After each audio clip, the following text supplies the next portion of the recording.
ప్రభు పేరట అందరికీ praise lord.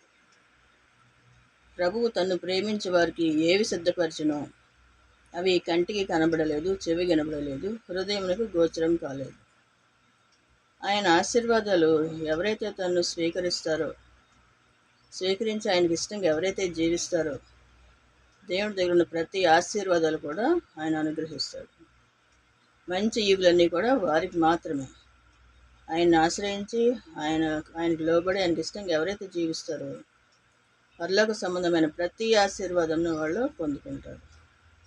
ప్రతి విషయంలో కూడా దేవునికి లోబడాలి, ఆయన వాక్యానుసారంగా జీవించాలి. వినటమే కాదు, వాక్యానుసారంగా జీవించి ఆ రీతిగా నడుచుకున్నప్పుడు దేవుడిచ్చే ప్రతి ఆశీర్వాదాలు కూడా వారందరికి కూడా ఉంటాయి.